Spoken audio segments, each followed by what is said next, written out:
Բարև ձեզ սիրելի բարեկամներ, եթերում Մեղանդապանի քննարկում բանավեճ կլոր սեղան հաղորդումն է։ Մենք դեռ վերջնականապես չենք կողմնորոշվել, թե ինչպես պիտի անվանենք այս շարքը, որը որ մենք կշարունակենք անպայման 2026 թվականին։ Եվ ես երևի սխալված չեմ լինի, որ ասեմ, որ ներքին քաղաքական օրակարգերից 2025 թվականը, որը ավարտվում է, ամենակարևոր օրակարգերից մեկը դա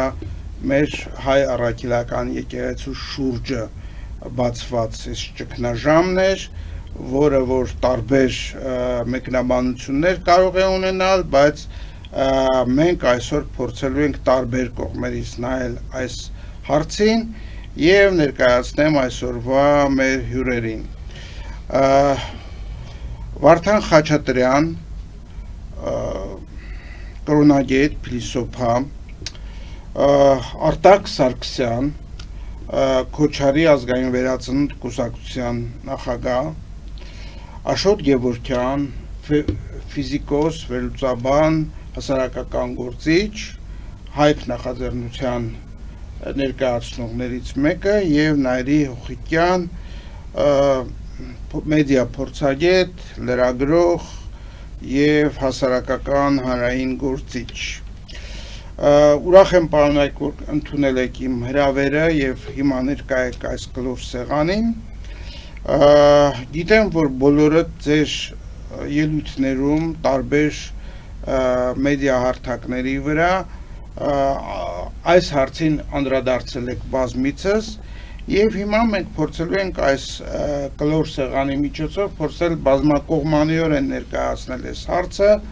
փորձել հասկանալ, թե արդյոք մենք ունենք միանման ընկալում, թե ընկալումները տարբեր են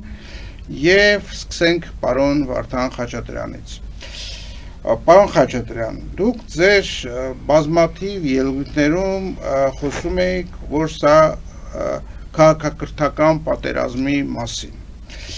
Եվ արդյոք եկեղեցու դեմ այս արշավը կարելի է դիտարկել այդ տեսանկյունից, արդյոք այստեղ փորձ է արվում հայկական կոդը կամ հայկականությունը ինչ որ ձևով ոտնձգություն անել դրա նկատմամբ, թե մենք այստեղ զուտ ունենք ուրեմն ներսիչ արժեքային որոշակի կոռոզիա եւ սա նրա հետևանք է, որ եկեղեցու ներսից եկեղեցին սկսել է քայքայվել եւ հիմա մենք տեսնում ենք սրա արդյունքը։ Գիտեք, եկեղեցու ներքին խնդիրները բոլոր ժամանակներում կան։ Գոյություն չունի կրոնական այնպիսի հաստատություն, որը համաշխարհային սփռում ունի եւ մեր եկեղեցին փաստորեն համաշխարհային կառույց է որպես այդպեսին, որի մեջ գոյություն չունենան խնդիրներ։ Դա անհնար է, ճիշտ այնպես ինչպես ասենք կաթոլիկ եկեղեցում, ասենք որ խնդիրներ չկան ընդհանրապես կամ կարող է լինել մի ժամանակ, երբ որ այդ խնդիրները չեն եղել կամ չեն լինելու։ Այդպիսի բան չկա։ Ուրիշ հարց է, որ մենք եկեղեցու հետ կապված խնդիրները այսօր դուրս ենք բերել որպես քաղաքական օրակարգ։ Արդյոք դա քաղաքական օրակարգ է, թե դա կեղծ օրակարգ է։ Իմ խորին համոզմամբ դա կեղծ օրակարգ է, որովհետև կամայական օրակարգ, երբ որ մենք ասում ենք, որ սա մեր քաղաքական օրակարգն է, պետք է լինի այնպիսի իր պրոբլեմատիկայով, որ դրան արձագանքի ողջ ժողովուրդը կամ նրա մեծամասնությունը, հակառակ դեպքում ինչ օրակարգի մասին է խոսքը։ Եթե մենք դնում ենք, ասենք, կոնկրետ ինչ-որ մեղադրանքներ, որ եկեղեցին այսպիսին է, նրա գլուխը այսպիսին է, եւ այդ ամենով որ տոկոսն է այսօր հետաքրքրված Հայաստանի կամ Հայաստանի Հանրապետության քաղաքացիների։ Երևի 1-2%-ը ոչ շատ, բացի դրանից, երբ որ մենք անընդհատ ծամծմել ենք այդ ամենը, անընդհատ ներս են բերվում նոր արգումենտների փորձեր, այդ ամենը բթացնում է նաև հասարակությանը։ Ես այլ համարում եմ շատ բացասական, նեգատիվ երևույթ, որ չի կարելի բթացնել հասարակությանը։ Վերջապես ինչ է այդ եկեղեցին։ Եկեղեցին անհիշելի ժամանակներից եկել է հասել մինչև մեր օրը որպես յուրօրինակ առանցք։ Այդ առանցքի մեջ ինչքան էլ զավեշտական չենչի գոյություն ունի նաև մեր հեթանոսությունը։ Չնայած հեթանոսության փոխարեն քրիստոնեությունը իհայտ եկել, համարում ենք մենք այդպես։ Բայց մինչև 16-րդ դարը արևորթիներ ենք ունեցել մեր երկրում եւ դուք պարզ կարող եք տեսնել անգամ մեր դյուցազներգության մեջ, որտեղ խառնված է հեթանոսական արևի պաշտամունքը եւ քրիստոնեությունը, հա, ես ուղղակի օրինակը բերեմ, որ դա մերկապարանոց չհնչի, երբ որ Սավս Դավիթը պետք է վեր կենա եւ փշի այն ջաղած քարը, լուսնի ուժը, որը նրան սեղմում է ներքև, նա ոտքի է կանգնում ու ինչ է ասում. ով Մարութա Աստվածածին։ Աստվածածինը հասկանում ենք բոլորս, որ դա քրիստոնեության հետ կապված երևույթ է, դա Հիսուսին աշխարհ բերած Մարիամ Աստվածածինն է։ Ով Մարութա Աստվածածին, խաչ պատրաստի իմ աջ բասկին, ձեզ եմ կանչում էսնեղ ժամին։ Այսինքն այդ ամենը միաձուլվել է իրար հետ, առաջացնելով այն առանցքը, որը մշակութային տեսակետից մինչև այսօր ի վիճակի է սնել, ի վիճակի է մեր ժողովրդին տալ այն էներգետիկան, որը այդքան անհրաժեշտ է այսօրվա իրավիճակը հաղթահարելու համար։ Ես մյուսը ներող կլնեք ստիպված եմ ասել, որ եթե այսպես գնաց այդ հնարավոր հարաբերությունների նեգատիվ զարգացումը իշխանություն եւ եկեղեցի, մենք կհանգենք համակարգային ճգնաժամի, որովհետեւ եթե ժողովուրդը չի արձագանքում, կամենում ես թե չէ դու գալու ես համակարգային ճգնաժամի։ Եվ համակարգային ճգնաժամի ավարտը լինելու է ստուպարը, այսինքն որ կանգ կառնի մի պահի։ Եվ մենք կմնանք կոտրած տաշտակի մոտ։ Ես գտնում եմ, որ ամեն դեպքում չի կարելի գնալ այն ճանապարհը, որը մի կողմից իհարկե սահմանադրական էլ չի։ Ճիշտ է, եթե վերցնենք սահմանադրությամբ իշխանությունները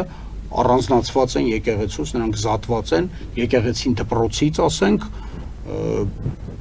եւ այդտեղ սահմանադրական չի, որ իշխանությունը, ասենք, որոշում է եկեղեցու մեջ պետք է այս փոփոխություններն անեմ,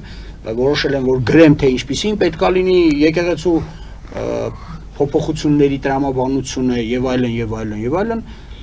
որ դա պետք է լինի Հայաստանի եկեղեցին, լսեք, ես շատ լավ հասկանում եմ, էլի դա ինչ է նշանակում։ Ես չգիտեմ, կա մեկը, որը ասենք չի ընկալում, որ եթե մենք եկեղեցին դարձնում ենք հայաստանյաց եկեղեցի, մեր սփյուռքի հետ կապերի միստվար հատվածը հատում ենք։ Անիմաստ տեղը, նորից եմ կրկնում, ինչու եմ ասում անիմաստ տեղը, որովհետև ներկայիս Հայաստանը աշխարհի այս փոթորկալի եւ պայթյունավտանգ իրավիճակի մեջ այդ մեծ կշիռը Իրանից չի ներկայացնում։ Այ հայոց բազմությունը ներկայացնում այդ կշիռը։ Եվ հանկարծ մենք հիմա որոշել ենք, որ մեր հաղթակհարտերից գլխավորը կորցնենք։ Ինչու՞։ Այս էլ այն շատ հետաքրքիր է։ Այսինքն չի տեղավորվում իրական Հայաստանի կոնցեպտի մեջ, որը որ հիմա իշխանությունները։ Երբ որ մենք ասում ենք իրական Հայաստան, եթե իրական Հայաստանը առանց Մասի Սարի է, իրական Հայաստանը բարեկամն է Թուրքիայի, բարեկամն է Ադրբեջանի, այդ դեպքում բերեք մի հատ էլ պարզենք, էլի, Տիգրան ջան, իմ համար շատ միշտ էս հարցը տվել են, պատասխան չեմ ստացել, թե հայերի ինչ բազմություն է, որ համարում է հենց այդպես, որ նրանք մեր բարեկամներն են, եթե նրանք իրենց պետական քաղաքականությունը պարբերաբար հագեցրել են հայացյացությամբ սպանություններից սկսած եւ վերջացրած ամենակեղտոտ հերյուրանքներով հայ ժողովրդի հասցեին։ Հիմա ինչի մասին է խոսքը, էլի, մեր ոնց հալնում, որ մեկ էլ հանգարց մենք բարեկամանում ենք եւ համարում ենք, որ որևէ վտանգ չկա։ Որ արդյոք այս կոնցեպտի հետ այդ համահայկական եկեղեցու գաղափարը ուղղակի խոչընդոտ է հանդիսանում այս կոնցեպտի իրականացման համար։ Շատ լավ խոչընդոտ է հանդիսանում, բայց այդ դեպքում աշխարհիկ իշխանությունները պետք է առաջ տանեն իրենց ծրագիրը եւ դիմեն ժողովրդին ստանալու համար ժողովրդի համաձայնությունը, ոչ թե եկեղեցու համաձայնությունը։ Այդտեղ եկեղեցու համաձայնությունը երկրորդ դերում է, երրորդ դերում է, բայց ժողովուրդն էլ բան անենք էլի։ Շնորհակալություն պատասխանը եւ ու վերջ։ Իմ հաջորդ հարցը պարոն Արտակ Սարգսյանին է, պարոն Սարգսյան, դուք պնդում եք, որ իշխանությունը եկեղեցու մեջ տեսնում է իր թիվ 1 թշնամուն։ Ըստ ձեզ, այդ թշնամանքը զուտ վարկանիշային վախի արդյունք է, թե գործող վարչակարգը կատարում է եկեղեցին թուլացնելու հստակ արտաքին պատվեր։ Ուրեմն տեսեք, նախ շնորհակալություն հրավերի համար։ Ես կասեմ, որ մենք եկեղեցին որպես ինստիտուտ ենք դիտում, չենք դիտում անհատները եւ այս կոնֆլիկտը համաձայն պարոն Խաչատրյանի հետ, որ Արեստոտինը մենք մեր դիրքորոշումը հայտնել ենք քաղաքական իշխանության համար լուծումը մի քանի հարց, առաջինը անգլերեն կոչվում է crisis control, ստեղծում է արհեստական ճգնաժամ, որը որ կարգավորում է, քանի որ ոչ մի իշխանություն չի կարա դիմանա ճնշումներին, պետք է ստեղծի ճնշում, որը որ կարգավորում է, հետո լեգիտիմացնում է կառավարվող ընդդիմություններին, որ իր կողմից ստեղծված է, այդ կառավարող ընդդիմությունները հանդես գալով կամերաների դիմաց ձևավորում են առաջի դեմքերը, որը որ Հայաստանում մեծ պրոբլեմա ցուցակի առաջի դեմքեր չկան, բոլոր այդ կուսակցությունները տարապում են այդ առաջի դեմքի համար ցուցակի, հետո անգլերեն responsibility shift, այսինքն պատասխանատվության փոփոխություն, մի խոսքով մի քանի հարց է լուծում, բայց հիմա գանք բուն իմաստին մի թեթև շեղվենք թեմայից 631 թվականին, երբ որ մարգարե Մուհամեդը մեռնում է, պատմական դեպք է, դրանից հետո պետք է, քանի որ որդի չի ունենում, Ֆաթմայի ամուսին Ալին պետք է ղեկավարի այդ կրոնական կողմը, բայց լինում են նրա անգերները, Ալին լինում է 4-րդ, այսինքն Աբու Բաքրը, Օմարը, Օսմանը, Ալին, եւ ստեղծվում է պարակտում, Սուննա Շիա։ Դարերով այդ պարակտումը երբեք չի վերացել, ոչ ոքի չի հաջողվել այդ պարակտումը 15 թվին Քուվեյթում մսկիթ պայթացրեցին, Սաուդյան Արաբիայի մեջ միշտ խռովություններ, այնտեղ կա երկու տեսակի շիա, մեկը այդ հասավիներն են, մյուսը հրեական մնացած, որ հութիների յամերը կամ նաջրանները, մի խոսքով մենք այնքան խելոք գտնվեցինք, որ 44 օրվա պատերազմի ժամանակ շիա-սուննա կոնֆլիկտը վերացրեցինք, այսինքն այդ 1400 տարի թշնամությունը մենք բերեցինք, միացրեցինք մեր գլխին, 1400 տարին այն երբեք չեն միավորվել, Սիրիա, Լիբանան, Հիզբուլլա, մի խոսքով ատելություն, բայց մեր ղեկավարությունը, մեր դեսպանատությունը, մեր հետախուզությունը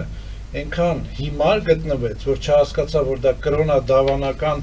թշնամություն, այս պետությունները գործում են շահերի և շահաբանական սկզբունքներով։ Բացի դրանից, որ մենք մեր գլխին բերեցինք, մի հատ էլ Իսրայելին բերեցինք նրանց օգնությամբ, որ Իսրայելը թե շիա, թե սուննայի հետ միշտ թշնամի է եղել։ Հիզբուլլայի, Եգիպտոս,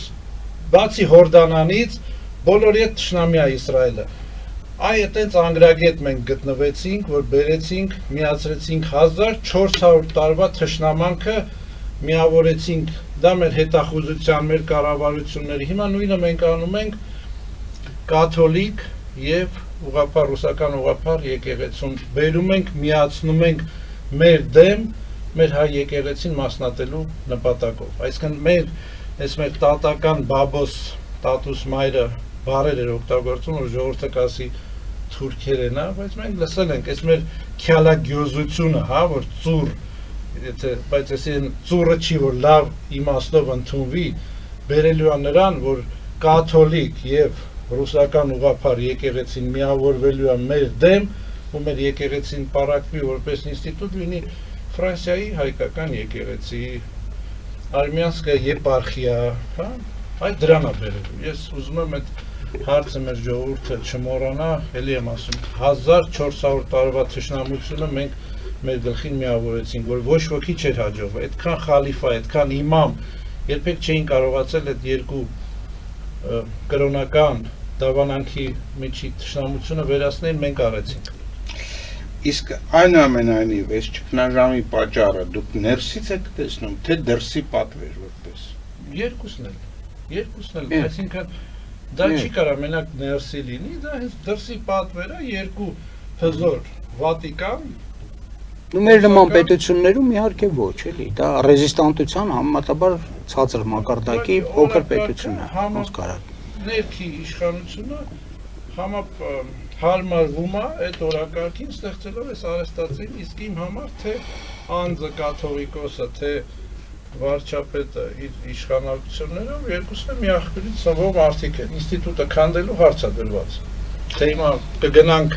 էլի եմ ասում, Արմենիա եպարխիա կդառնանք, թե կդառնանք հռոմեական եկեղեցու ինչ-որ մի ճյուղ, եկեք չմոռանանք, որ նույն մահմեդականությունը Հռոմն է ստեղծում, 1400 դրան պետք է նայել որպես մի աղանդի ձև։ Հասկանալի է ձեր պատասխանը, պարոն Սարգսյանը, պարզապես իմ դիտարկումը, գուցե դուք չհամաձայնվեք, սովորաբար նման պարակտումները լինում են հենց եկեղեցիների շրջանակներում, հենց իրար մեջ, ոչ թե դրսից իշխանություն եկեղեցի այդպիսի հակամարտության արդյունքում, բայց գուցե ես սխալվել եմ։ Պարոն Գևորգյան, եթե կարելի է, գրեթե նույն հարցն է, ես ուզում եմ հասկանալ, սա այս ճգնաժամը, որը որ հիմա առկա է, սա կառույցը կազմաքանդելուն ուղղված գործողություններ են, թե ուրեմն այդ ուրեմն եկեղեցու ներքին որոշակի ուրեմն խնդիրների ի հայտ գալ եւ այդ եկեղեցին կարող է այդ ձևով գնալ ինքնամաքրման ճանապարհ։ Նախ շնորհակալություն, այս շատ կարևոր հարցի շուրջ տարբեր ոլորտների մարդկանց, հայ մարդկանց հավաքելու եւ քննարկելու համար ես ուզում եմ ասեմ, որ մեր ժամանակներում տեղի ունեն իմաստների պատերազմ։ Այդ ամենավերևի, այսպես ասած, նիշերում էլ է եւ ամբողջ աշխարհում, դա մենակ մեզ չի վերաբերում, ամբողջ աշխարհը այսօր ճգնաժամի մեջ է եւ այդ ճգնաժամը, ինչպես մեր հարգարժան ընկերը Վարդանը ասում է, կարա անցնի ոչ բոլոր նավերը կարան, ես նկատում եմ ազգային կառույցներ, պետականություններ եւ այլն։ Ուրեմն հայությունը հանձինս եկեղեցու ունի համաշխարհային կառույց եւ եկեղեցին տվյալ դեպքում շատ ճիշտ նշվեց իր մեջ ներառնում ամբողջ հայ ժողովրդի պատմությունը առանցքով վաղնջենական ժամանակներից մինչև մեր ժամանակները եւ ես ակնհայտորեն տեսնում եմ այս չգիտեմ նույնիսկ ինչ ասել այս իշխանությունները դա որևէ կապ չունի հայոց ընտրության հետ, հայ ժողովրդի ընտրության, ես դրան չեմ էլ ուզում անդրադառնալ, սա կատարում է պատվեր այդ համաշխարհային որոշակի ուժային կենտրոնների, մասնավորապես Վատիկան եւ ռուսական ուղղափառ եկեղեցի, որպեսզի բսկտեն վերջնականապես վերացնեն այդ համաշխարհային կառույցը, այսինքն պատկերացրեք, եթե այդ կռիվների արդյունքում պետքա Ռուսաստանում բաժանվի առաջանա առանձին հայկական եկեղեցի, որը փաստորեն տերն է Ռուսաստանում գտնվող 7 միլիոն առնվազն հայի։ Նա հետո կդառնա ռուսական եկեղեցու մի հատ ինչ-որ ենթակա բան ու հետագայում ուղղակի գծուլվի եւ դա մենք արդեն տեսել ենք, ասենք Վատիկանի մասնավորապես գործողությունները կապված Կիլիկիայի հետ, երբ որ ստիպեցին, փաստորեն մտցրեցին կաթոլիկություն, հետո ինչ եղավ, հետո վերացրեցին Կիլիկիայի իշխանությունը եւ ամբողջ գանձարանը Կիլիկիայի հայկական հանգրվանեց Անգլիայում։ Պարզ միտումը երևաց եւ այդ ահռելի քանակությամբ ժողովուրդը մեծ մասը ցրվեց եւ մի ավելի մեծ մասը հիմի որպես մուսուլման թուրքեր անվեն նույն Կիլիկիայում են, բայց նրանց ինչքանով կարելի է համարել հայ։ Նա ասենք ցակումով հայ են, այնտեղ գենետիկ ուսումնասիրությունները ցույց են տալի 75% հայկականություն, այսօրվա Կիլիկիայում, որտեղ մոտարապես 13 միլիոն բնակչություն կա։ Պատկերացնում եք, թե ինչ քանակության հայկական գեն, բայց հայության հետ ոչ միայն առնչունա, ընդհակառակ թշնամությունն է, ամենամեծ թշնամանքն է տածում։ Նույնը կարանք ասենք Վրաստանի պարագայում, երբ որ ահռելի քանակությամբ հայեր, կաթոլիկ հայեր, մեկ էլ մի հատ ձևափոխվեցին, դառան վրացիներ, մի ահռելի համաստեղություն կարամ ասեմ վրացական մտավորականություն բանը ուղիղ հայկական արմատներով նույնիսկ հայալեզու լինելով արդեն վրացի են դառը սկսած Մուսխելիշվիլի, Մարջանաշվիլի եւ այլ, որոնք եւ հիմիկվա Վրաստան տեսեք մեր տեսակից սարքում են մեր թշնամիներ, որտեղ մեր թշնամիները շատ ավելի բարձր այսպես ասած հարցումներ եմ գտնում, գիտեն հայկական ներուժի հնարավորությունները եւ այլն։ Եվ այդ կապակցությամբ բոլոր գործողությունները ես տեսնում եմ որպես ֆիզիկոս, որպես մաթեմատիկոս, բնագետ, համակարգերի մասնագետ, ուղղված է ոչ թե անձնական, ասենք կոնկրետ կաթողիկոս, որ ես չեմ պաշտպանում տվյալ դեպքում որպես առանձին անձ եւ այլ, որ բազմաթիվ թերություններ կա բուն եկեղեցականների մեջ, այո, դա միշտ է, մի ավելի խտացված երևում է, հա, բայց դա չի հանդուրժվում մասնարարպես հայ մարդկանց կողմից, որտեղ բոլոր գործողությունները ուղղված է եկեղեցին պառակտելու եւ ոչնչացնելու, այսինքն դա մի հատ տարա է, որի մեջ պարփակված է այսօր հայ ժողովրդի մեծաթիվ մասը եւ ստեղծագործ մասը։ Օրինակ ասենք, ես թուրքական մաթեմատիկական ընկերության նախագահի հետ զրուցում էի, դա պարզեց, որ հայկական ծագում ունի, 18 թվականի մասն է խոսքը, այդ ռեգիոնալ կոնֆերանսի ժամանակ ես մի բան պարզ հասկացա, չնայած ահռելի հայկական գենետիկ ներկայությանը Թուրքիայում, բայց թուրքական պետություն, իմպերիա ստեղծելուց հետո ոչ մի մշակույթային մարդկային արժեք չի ստեղծվի այդ հայկական մշակութային ոչինչ չէ,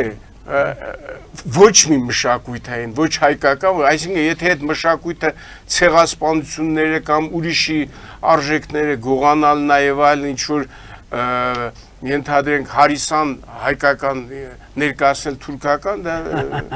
ծիծաղելի է, էլի։ Այսինքն մենք կանգնած ենք մի խնդրի առաջ, մենք կարանք լինենք այն թուրքերից, որոնք մի առոք ապրում են, այդքան էլ առոք չէ, իհարկե Թուրքիայում, մենակ մի քայլ անելով, ասենք հրաժարվելով մեր ինքնությունից, տվյալ դեպքում նաև եկեղեցին էապես հայկական ինքնությունն է պահպանում։ Ես ասենք տեսա այն արշավը, որը կազմակերպել էր վարչապետը Էջմիածնի ես վերջի արշավը, մեծ մասը դրանք աղանդավորական, ես տեսա ուղղակի նկարների մեջ տեսա մարդիկ, ես աղանդավորներին ամեն օր իջնելուց ոտքով քայլելուց հարց եմ տալի, եհովիստներ, չգիտեմ,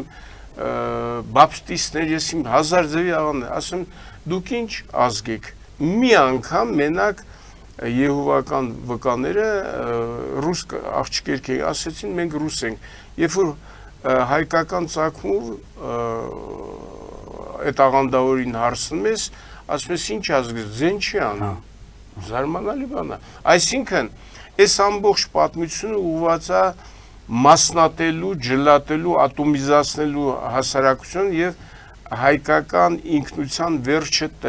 խաղաղ ճանապարհով առանց պատերազմների դնելու, որով շահագրգռված են, ես ասեմ, համաշխարհային ուժեր, որտեղ հայությունը ահռելի եւ ժառանգությունաթող է, որին շատ արագ կհայտնվեն տերերը։ Հիմա արդեն հայտնվել են, ասենք այնա տպագրում են, որ վրացիների իրանց հերթին, ադրբեջանցիների, հա, հայկական սակրալ նշանները վրացական փողի դրամի վրա է, ասենք եւ այլն։ Իմ համար ակնհայտորեն է, ես հասկանալի է։ Դա անընդունելի է։ Շնորհակալություն, խոսքը տանք Նարի Հուխիկյանին, պարոն Հուխիկյան, դուք ձեր ուրեմն հետաքննություններում, ձեր ելույթներում հաճախ եք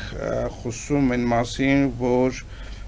սա դիվերսիա է եւ որոշակի գործակալական ցանցերի միջոցով այս դիվերսիան կազմակերպվում է։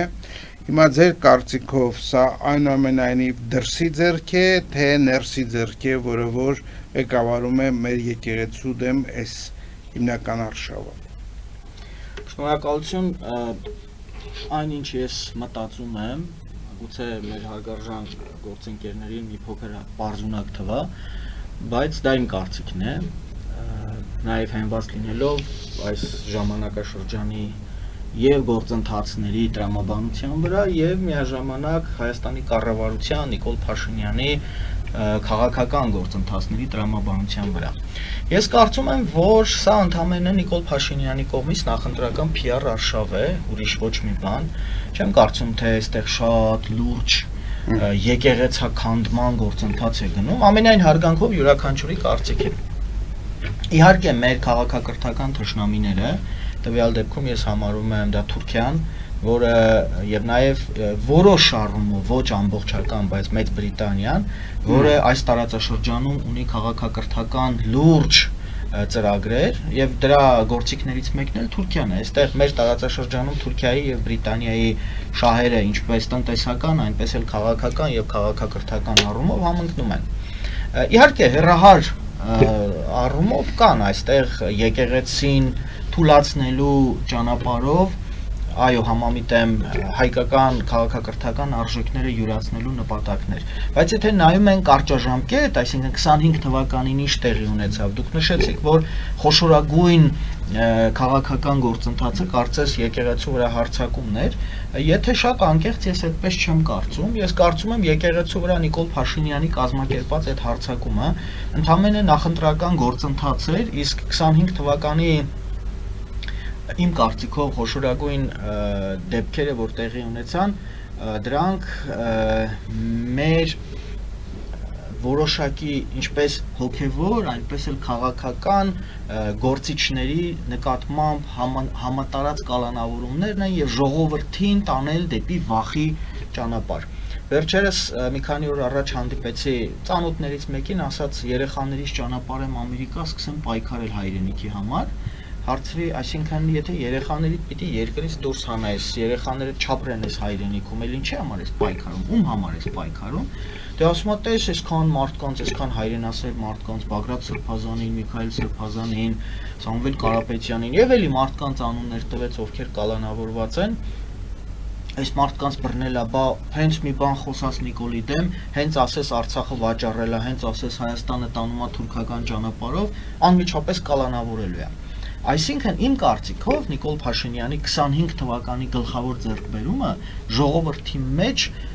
վախ առաջացնելու եւ այդ վախով, ինչպես կարծեմ դուք նշեցիք, որ անորոշ անտարբերության տանելու այս նպատակն է։ Բթացնելու, այո, ձեր բառն է։ Իսկ եկեղեցու առումով, տեսեք, Նիկոլ Փաշինյանը չի կալանավորելու կաթողիկոսին, ինչքան էլ որ խոսում է այդ մասին։ Կրկնում եմ, սա իմ անձնական կարծիքն է, գուցե եւ սխալ։ Ինչու, եթե բացառման սկզբունքով գանք, պատկերացրեք Նիկոլ Փաշինյանը կատարում է այն քայլը, ինչի մասին անընդհատ խոսում է եւ ինչին անընդհատ տրամադրում է մարդկանց, իր կողմնակիցներին եւ հակառակը։ Պատկերացնենք ինքը հասավ դրան եւ օրինակ կալանավորեց վեհափառին կամ ստիպեց ճնշումների ենթարկեց եւ վեհափառը հրաժարական տվեց, հեռացավ։ Ինչը տեղի ունենալու։ Նիկոլ Փաշինյանը իր քաղաքական կյանքը, կենսագրությունը այնպես է կառուցել, որ բազմաթիվ խնդիրների, բազմաթիվ հանցանքների վրա է դա կառուցված։ Դա մի հսկայական բուրգ է, ինչպես ազգային, այնպես էլ տնտեսական, սոցիալական, կրթական, բոլոր առումներով։ 300 դպրոցների բացման, կառուցման մասին խոսող մարդը կառուցել է ընդամենը իր կառավարման տարիներին 60 դպրոց, բայց փակում է 247 դպրոց։ Կամ խոսում էր 21 թվականին, որ պիտի իշխանության գալով 21 թվականին, իշխանության մնալով Արցախի ինքնորոշում կարող է բերել, որ Արցախը դառնա պետականություն, ամբողջ Արցախը ոչնչացրեց եւ հանձնեց թշնամուն։ Երբ որ այս դեպքում քաղաքական, քարոզչական գործընթացներում, եթե դու թույլ ես խոցելի ես, դու ստեղծում ես ավելի խոցելի միջավայրեր։ Տվյալ դեպքում ավելի խոցելի ովքեր են։ Կաթողիկոսն է, Ռոբերտ Քոչարյանն է, Սերժ Սարգսյանն է, անընդհատ Քոչարյանին, Սերժ Սարգսյանին մեղադրելու թալանեց էսկոմ, կարծես թե ժողովրդի մեջ դե լավ հոգնեցինք, էլի հերիքա ասես, մի հատ դու քեզնից խոսի, այսպեսի մի միջավայր է ձևավորվել։ Հիմա իրեն պետքա որ կաթողիկոսին անընդհատ քարկոծի, որպեսզի առաջիկա ընտրությունների համար իր համար կարողանա ապահովել որոշակի այսպես շղարշ ասեմ, թե նման մի բան։ Գալով ձեր հարցին կոնկրետ ասեմ, որ այո, կա համակարգային հարձակում հայ առաքելական Սուրբ եկեղեցու վրա, բայց ես չեմ կարծում, թե դա այս պահի դրությամբ, ոչ թե ընդհանրապես, այս պահի դրությամբ լուրջ հետևանքներ կունենա։ Դրսից է թե ներսից ասացի Նիկոլ Փաշինյանի նախընտրական քարոզը։ Դրսից սրա հիմնական շահառուն կարծում եմ, որ Թուրքիան է, որին ուղղակի անհրաժեշտ է, որպեսզի կոտրի մեր ժողովրդի դիմադրողականությունը, եւ առաջիկայում Թուրքիան իհարկե նպատակներ ունի Հայաստանի Հանրապետության հարավը գրավելու, Սևանի ավազանից օգտվելու, որովհետեւ Ադրբեջանի տարածքի 60%-ը հիմա երաշտի մեջ է, եւ Սևանա լիճը որպես աշխարհի խոշորագույն քաղցրահամ ջրային այսպես ավազաններից մեկը պետք է այնտեղից ջուր ստանալու։ Այսինքն պարզապես եկեղեցին է այս պահին միակ խոշորագույն համակարգը, որը ժողովրդին պահում է թուրքական քաղաքակրթական թշնամու այսպես կերպարի մեջ։ Իսկ Հռոմին կամ Հռոմի պապին, կաթոլիկ եկեղեցուն մյուսներին ավելի շատ ձեռ է տալիս, ինչքան թույլ լինի մեր եկեղեցին այնքան։ Մի ճշտող հարց տամ, եթե կարելի է ձեզ եւ դրանով ամփոփենք, այսինքն եթե սա Նիկոլ Փաշինյանի քարոզչության համար է արվում այս ամբողջը, ենթադրում եք դուք արդյոք, որ ասենք օրինակ, եթե 2026 թվականին Նիկոլ Փաշինյանը վերընտրվի, այս հարցը օրակարգից դուրս է գալու։ Աստված մի արածցե որ վերընտրվի, որովհետև մեր բոլորիս հարցն է օրակարգից դուրս գալու։ Գիտեք, չեմ բացառում, որ կարող է մինչև ընտրությունները հարցը օրակարգից դուրս գա։ Հիշենք օրինակ, Աննա Հակոբյանը կազմակերպում էր կրթությունը նորաձև է ինչ-որ հիմար շարժում։ Եվ ինչ տեղի ունեցավ, ինչ-որ մի փուլում մոռացան դրա մասին, որտեղ հասկացան, որ ժողովուրդը չի արձագանքում դրան։ Մարդկանց զոռով դպրոցների տնօրեններին հավաքում տանում են, ասում են եկեք նստեք, մենք լսեք, մենք ինչ ենք ասում։ Հասկացան, որ չի ազդում մարդկանց վրա։ Պարոն Խաչատրյանը շատ իրավամբ նշեց, որ չկա ժողովրդի հետադարձ արձագանք, չէ՞, այս հակաեկեղեցական շարժման առումով։ Մի օր դա էլ է հասկանալու։ Իդեպ երեք էր թե այսօր Նիկոլ Փաշինյանն արդեն հայտարարել է, թե ժողովուրդ ջան, որ գնում եք եկեղեցի, տեսնում եք քահանաներն այնուամենայնիվ վեհափառի անունը հնչեցնում են, դուք պայքարեք։ Բայց նույնիսկ իր ներկայությամբ, որ իր տարած մարդիկ են գնում եւ ժողովրդի ինչ-որ հատված հնչեցնում է վեհափառի անունը, նույնիսկ իր կողքի մարդիկ չեն արձագանքում, էլ ուր մնաց առանց իր որ գնան։ Այսինքն, այո, ես ձեզ հետ համամիտ եմ, որ կա ժողովրդի կողմից արձագանքի բացակայություն, եւ սա կարող է բերել մի փուլի, երբ որ ուղղակի Նիկոլ Փաշինյանը կգտնի ուրիշ խաղալու միջոց։ Շատ լավ, պարոն, այս հատվածում ձեր հարցերն եք դուք տալիս իրար, եթե ունեք, փորձենք հասկանալ, համեցեք պարոն Եվորքյան։ Ընդհանուր առմամբ ոնց որ թե ես համամիտ եմ, բայց պարոն Հուխիկյանի ասացին, բայց ինքը որ տեղայնացնում է ավելի շատ տեղական երանգ է, էլի ավելի շատ տեսնում։ Ես համամիտ չեմ դրա հետ, շատ խորը կազմակերպված իր իշխանության գալը եւ այլը, այսպես բերվելը, դա խորը պլանավորված քայլ է եղել եւ ասենք, եթե ինքը նույնիսկ ինչ որ նախաձեռնություններ անում, դա նույնպես հաշվարկված է դրսի ուժերին, որովհետեւ շատ լավ ուսումնասիրված է, թե այդ կերպարը ինչի ընդունակ եւ ինքը անում է, ասենք, շատ ժամանակ առանց հասկանալու եւ ավելի մեծ ավիունով, քան կլիներ, ասենք, ուղիղ էթնիկ թուրքը եթե լիներ մեր կառավարիչը, ինքը 1000 անգամ կմտածեր որոշ բաների մասին, քայլերի մասին անի, թե չանի։ Նենց որ ես համամիտ չեմ, որ սա տեղային բնույթ է կրում, սա դրսից ուղղորդված եւ շատ ժամանակ ինքը անում առանց հասկանալու ենթագիտակցորեն զգալով ազդերը այն քայլերը, որը դրսի շահառուն անում։ Ես ասի, պատկերացրեք, եթե այդ պարակտումը հիմի տանի, երկրորդ քայլում ամբողջ Ռուսաստանում գտնող հայությանը, որը ես էլ եմ շեշտում 7 միլիոն է, եթե ասենք այդ սաղ տվյալները սաղ սուտ տվյալներ են։ Ես խոսում եմ մաքուր զտարյուն հայերի մասին, ես կեթե այս 1000 տարվա մեջ ասենք այդ կիսատ, ձուլվածք եւ այլ դրանց մասին խոսում, դա այնտեղ թիվը կարող է հասնել 30 միլիոնի։ Հիմի այդ ամբողջ էթնիկական տարի մասնավորապես շահառունել կա, ոնց կլանել եւ ամբողջովին Իրանով դարձնել, ոնց դա տեղ ունեցավ Լեհաստանում, ոնց Կիլիկիայի հետ տեղ ունեցավ։ Եվ շահառուները բացահայտ են, դա Թուրքիան է, Ադրբեջանն է, Վրաստանն է, Ռուսաստանն է եւ կաթոլիկ ամենևին իհարկե շնորհակալություն արձագանքեմ, եթե թույլ տաք։ Ամենևին չհակաճառելով ձեզ,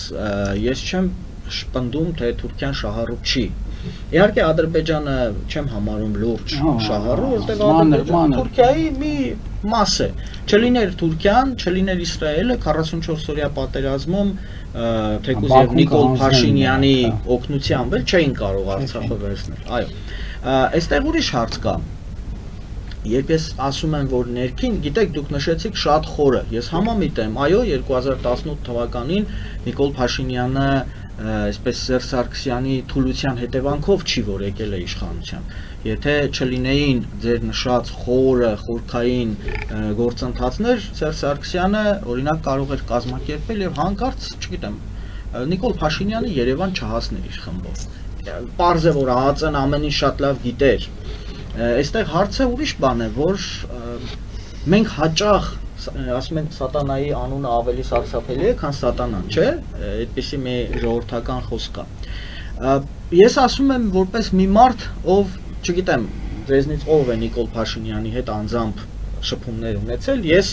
չակերտավոր բախտ եմ ունեցել եւ լրագրող աշխատած տարիներին, եւ հետո, եւ падգամավոր եղած ժամանակ, եւ նաեւ վարչապետ եղած ժամանակ մի քանի անգամ շփվել այդ մարդու հետ։ Ուրիշ թերություն ունեք։ Թե մենակ ուրիշ թերություն ունեք, թե մենակ։ Չէ, բարեբախտաբար չեմ աշխատել իր հետ, պարզապես զուտ այսպես խոսակցություն։ Այդ մարդը իրականում այն մարդը չի, ինչ մենք իրեն պատկերացնում ենք։ Նա թուլությունների, վախերի եւ ավելին ասեմ, քաղաքական տհասության կծիկ է։ Պարզապես, այո, այսօր իշխանությունը նրա ձեռքին է եւ նա օգտվում է ոստիկանական բռնապետությունից, օգտվում է ԱԱԾ-ից, օգտվում է բազմաթիվ նմանատիպ հնարավորություններից, բայց երբ մենք խոսում ենք, թե եկեղեցու վրա նրա հարձակումը շատ խորքային է, դա մոտավորապես այն խոսույթն է, երբ ասում են 26 թվականին ընտրություններով հնարավոր չի հասնել Նիկոլի իշխանափոխության։ Դա Նիկոլի համար մշակված տեխնոլոգիա է։ Երբ որ դու արդեն համարում ես քեզ պարտված, ուրեմն դու պարտված ես։ Ինձ ասում է դա շատ դրական ռեսուրս ունի։ Չէ, ռեսուրս ունի, դրանում ոչ մի խոսք։ Ունի, իհարկե։ Պետք չի բանանել, էլի, ասել որ չէ, չունի ռեսուրս, Չէ, ունի, բայց եթե պայքարես։ Համեցեք, այո, իհարկե։ Նախ ես կցանկանայի մի բան շեշտել, որ իրականում այսօրվա աշխարհը գտնվում է այնպիսի վիճակում, որ Հայաստանը հակառակի նման տեկտոնիկ փոփոխություններ առաջացնող ինչ-որ մի հատվածի է վերածվել։ Եվ երբ որ մենք այդպես անհասկանալի որոշել ենք, որ դե հա մի հատ ինչ-որ հարավից տանք, մեկա դրանով արդեն կվերջանա այդ Թրամփի ճանապարհը կլինի էսեն, լսեք, մեծ թուրան ծրագիրը ներկայիս աշխարհի խոշորագույն տրանսֆորմացիան է լինելու, խոշորագույն տրանսֆորմացիան։ Եթե մեր իշխանությունները այդքանը չեն պատկերացնում, ողբամս քեզ Հայաստան աշխարհի դեպքում ուրեմն։ Այսինքն, չէ, դե հիմա եթե չեն պատկերացնում, հիմա ուղղակի փորձենք բացատրել շատ կարճ, թե ինչ է դա բերում իր հետ։ Մենք բոլորս գիտենք, որ աշխարհը հակասությունների վրա է։ Մենք բոլորս գիտենք, որ այդ հակասությունների մեջ ամենաճարպիկ եւ ճշգրիտ խաղացողը Մեծ Բրիտանիան է եւ նրա MI6, այսպես կոչված կազմակերպությունը հետախուզական, որը ամեն տեղ ունի ամեն ինչ, ամեն տեղ փորձում է Թուրքիա դրանից առաջ Թուրքիայի դեսպաններ, հիմա ինչ ենք բանանում, էլի։ Հիմա բանը Բորիս Ջոնսոնն էլ էր թուրքը, ինչ անենք։ Բայց ղեկավարները Անգլիայի, պարզվեց, որ հա, արյան պետ մարդը թուրք է։ եւ ինքը պատկերացնում է, որ ինքը թուրք է, եւ դա իր համար էական նշանակություն ունեցող գործոն էր եւ մտածում էր, որ նույնիսկ Թուրքիայի բանակը կշարժի դեպի Ռուսաստան, թուրքերը այդքան հիմար չգտնվեցին ուղղակի, որ մի հատ էլ Ռուսաստանի վրա շարժվեին, որովհետեւ դա արդեն միջուկային պատերազմ էր, եթե շարժվում ես Ռուսաստանի վրա, բայց Անգլիան գնում էր դրան, անկախ որևէ բանից։ Հիմա պարզ պատկերացնենք, էլի, եթե մենք տվեցինք, համոզված եղեք, որ դրանից հետո պահանջելու են ավելի լայնացնել, որովհետև դա չի հերիքելու, որպեսզի տրանսլյացիա արվի ողջ պոտենցիալը արևմուտքի, կոլեկտիվ արևմուտքի Ադրբեջանով Միջին Ասիական Հանրապետությունների վրա եւ դուրս գա Պակիստան։ Հիմա պատկերացրեք, Չինաստանը զրկվում է հսկայական ներդրումներից, որը կատարել է Ղազախստանում եւ ողջ Միջինասիական ռեգիոնում։ Սրան գումարենք այն հանգամանքը, որ Հնդկաստանը, որպես ամենաուժեղ զարգացող երկրներից մեկը, քաղաքական եւ տնտեսական դրայվեր, միևնույնն է ծնկի այչնելու, երբ որ Թուրանի բանակը եկավ միացավ Պակիստանին։ Ինքը Պակիստանի հետ նոր հենց պատերազմել է, պատերազմը Պակիստանի խնդրանքով է դադարեցված, որովհետև Պակիստանի ռեսուրսները չէին հերիքում Հնդկաստանի դեմ, ավելի ճիշտ այնտեղ լավ չխորանանք էլի, ես մանրամասներով հեսա կհոգնածնեմ բոլորին, այդքան լավ չի։ Ուղղակի ասենք, որ հա, եթե եկավ կանգնեց այդտեղ եւ Չինաստանը այնտեղ խեղճացավ, Ռուսաստանի հարավային, ինչպես իրենք են ասում, մягкая подбрюшье России, պայթեց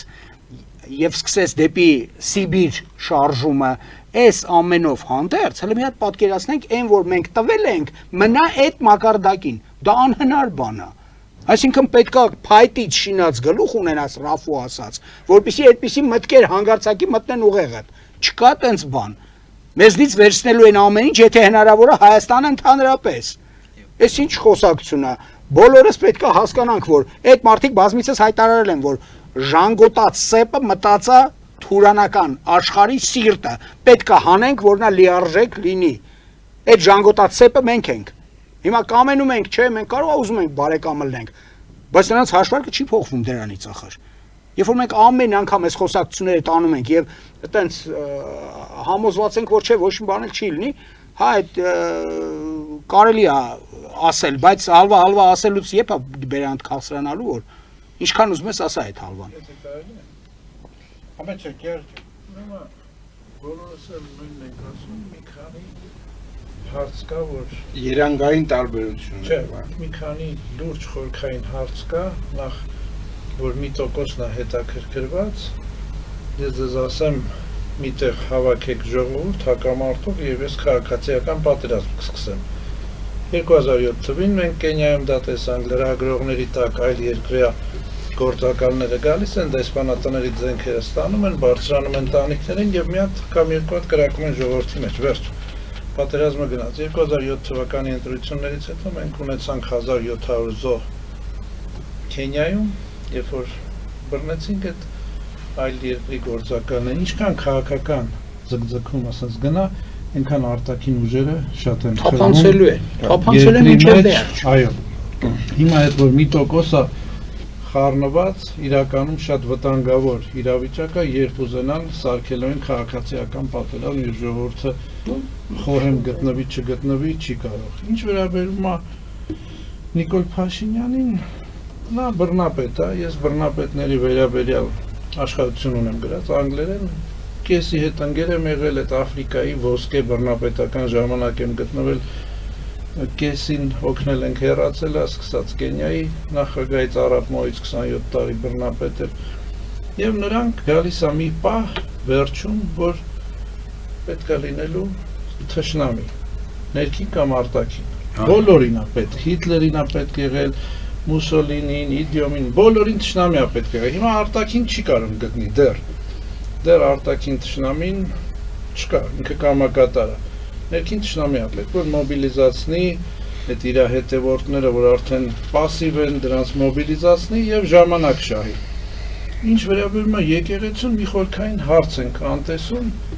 եկեղեցին դա մեր սփյուռքի պահողն է, հայոց առաքելական եկեղեցին մեր սփյուռքի պահողն է եւ այդ եկեղեցու ինստիտուտը վերացնելով գալիս ենք այն Էլդողանի ասածին, որ ասած սփյուռքը դա թույն է, բայց նա չի ասում, որ այդ թույնը իրանք են ստեղծել։ եթե նա թույն է, եկեք ասեք, որ մենք ենք այդ թույնը ստեղծել, նստենք, ռեպարացիաները տվեք, ամեն ինչ տվեք, նստենք։ Քանի մարդ են սպանեց Սփյուռքից։ Հա։ Քանի տերակտներ Իրանք են արել։ ստեղծել։ Այո, Ու մենք գալիս ենք խոսում ենք մի հավատի մասին, որ 1400 տարում 250 միլիոն մարդ է կոտորել, չէ, մահմեդականությունը, որ եթե Ստալին, բոլոր Հիտլեր միացնենք, այդքան մարդ չեն կոտորել։ Այսինքն մենք ասում ենք մենք վերելու ենք խաղաղություն մի հավատի հետ, չէ, որը ասում եմ այնքան մարդ է կոտորել, այ երկրներ են վերացել, ազգեր են վերացել մեր պես մտածելով, որ մենք իրանց հետ խաղաղ ապրելու ենք, սեփականություն են տվել։ Եթե մենք նայենք արաբական խալիֆաների գրանցումներից, մեր ոնց են համաձայնությամբ, այս մարդիկ մենակ գերեզմանի թույլատրություն են ունեցել։ Մեր հայերը գնացել են խալիֆաների մոտ, ասել են, հա դե հիմա իրանց մեռելների համար թողենք թող, այսինքն սեփականության իրավունքը իրանց վերջացել է մի հատ գերեզմանով։ Հետո ասել են, դե այդ գերեզմանը որ սարքեցինք, մի հատ մզկիթ թողեք, որ սարքենք, այդպես մեր համաձայնությամբ նրանք դարել են սեփականատերեր եւ մեզանից խլել են։ Սփյուռքի հարցը ամենակարևորն է։ այլ է մի դիտողություն ուղղակի։ Ոչ թե իմ գոլեգաները, չէ, ուղղակի նշենք էլի, որ մեր եկեղեցին դա բրգաձև կառույց է։ Եվ հակառակի նման որպես միաբևեռ կառույց, նրա ամենաթույլ տեղը գագաթին իջացված հարվածներն են։ Այսինքն դու կարող եք 1000 մի անգամ տեսել ենք եգիպտական բուրգերը։ Ինչի են այդ եգիպտական բուրգերը շարունակում քանդվել։ Ինչ էլ անում չեն անում, որովհետև գագաթի քարը չկա։ Այսինքն բոլոր ուժագծերը գնում կենտրոնանում են այնտեղ, որտեղ դա պորտակարն է։ Հարվածը իջեցրած այդտեղ կարող է շատ անկանխատեսելի հետևանքներ ունենա։ Այսինքն գոյություն ունեցող այն ստրուկտուրալ ամբողջականությունը, որը պահպանում է Սփյուռքը, որը պահպանում է Հայաստանում գոյություն ունեցող իրավիճակը, որովհետև ամենահեղինակավոր կազմակերպությունը Հայաստանում 79% հեղինակությամբ իր հայոց առաքելական եկեղեցին է, եւ թող ոչ մեկը չկանգնի ասի, որ կուսակրոնությունը քանի անգամ եմ եթերում ասել բերեք այդ կետը չեք կարա բերեք, որովհետև մեր եկեղեցու հիմնադիրը ամուսնացյալ մարդ է եղել։ Գրիգոր Լուսավորիչը ամուսնացյալ է եղել։ Որպես տրադիցիոնալիստական կառույց նա իր դրա համար երդման արարողության մեջ կաթողիկոսի գոյություն չունի այդ կետը։ Չի կարալի մեր եպիսկոպոսները ամուսնացած են եղել։ Ախպեր ամուսնացած են եղել մեր եպիսկոպոսները։ Դեմ չի դրան։ Չէ՞ որ եւ Հակառակն ասում, եթե պիտի մեղքի տանի, ավելի լավ է։ ավելի լավ է ընկալելի շրջանակը, որը իր տրադիցիայի մեջ կա։ Ոչ թե նոր բաներ, որոնք տառացիորեն ավերածություններ են առաջացնելու մեր ներքին կյանքում։ Դերև իրանք աղանդի նոր գրքով են։ Շատ լավ։ Հիմա ես առաջարկում եմ մենք դուրս կգանք արժատև գովազդային դադարի, որից հետո կփորձենք քննարկել երկրորդ հարցը, թե եկեղեցին պետականության հետ ինչ կապ ունի եւ այդ պետականության այդ ծանր շրջանում եկեղեցու դերը ինչ պիտի լինի եւ իր բացակայությունը ինչի կարող է բերել։ Գովազդը եթերում։ Ֆելիչե ժամանակակից ատամնաբուժական կլինիկա։ Այստեղ հարմարավետությունն ու խնամքն առաջնային են։ Այստեղ կիրառվում են ատամնաբուժական ամենաժամանակակից տեխնոլոգիաներ, ճշգրիտ ախտորոշում, արդյունավետ բուժում, նուրբ փորձառություն եւ անհատական մոտեցում։ Սկսած սովորական մանրուքներից մինչև առաջադեմ ընթացակարգեր, այստեղ դուք գտնվում եք բարձր որակավորում ունեցող եւ փորձառու ատամնաբուժական մասնագետների ձեռքերում։ Մեր բարեկամական եւ հյուրընկալ անձնակազմն այստեղ է յուրաքանչյուր այցը հաճելի դարձնելու համար։ Ֆելիչե, ձեր առողջ եւ ամենաերջանիկ շպիտը սկսվում է այստեղից։ Եկեք եւ բացահայտեք նորարարության փորձագիտության եւ կարեկցանքի կատարյալ համադրությունը։ Վաճառվում է գերմանական հնաոճ դաշնամուր 1892 թվականի արտադրության ֆոն Մուրբախ։ Գտնվում է գերազանց վիճակում։ Կինը 15000 ԱՄՆ դոլար։ Հեռախոսահամար 094 115 310։ Երևան փոստը Գրանադա Հյուզում տեղեկացնում եմ։ Դրամական փոխանցումներ 1%-ով։ Օդանավով 1 փաունդը 2.99։ Նավով ուղարկեք 1 արկղ, երկրորդ արկղը անվճար։ Ավտոմեքենաների փոխադրում անհավատալի արժեքներով։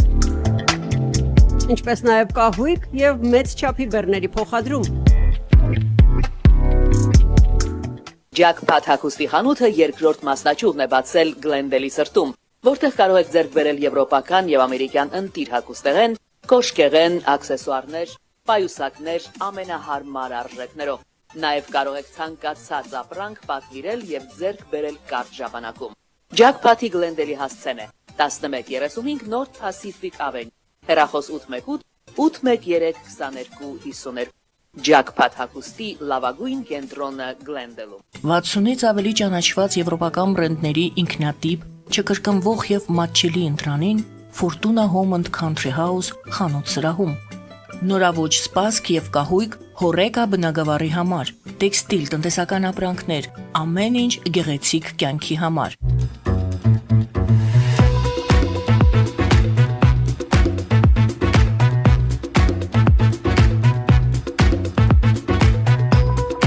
Արարատ ռեստորան, ընտանեկան եւ ընկերական ժամանցի լավագույն հասցե, սիրված արտիստներ, հյուրընկալ մթնոլորտ, հարուստ ճաշացան, անմահական խորտիկներ, Արարատ ռեստորան, հասցեն անփոփոխ, սիրով սպասում ենք ձեզ։ Լավագույն պաղպաղակ, բնական, համեղ եւ մատչելի գներով պաղպաղակը կարող եք ձեռք բերել բոլոր հայկական խանութներում։ Պահանջեք հայկական պաղպաղակ, Թամարա պաղպաղակ։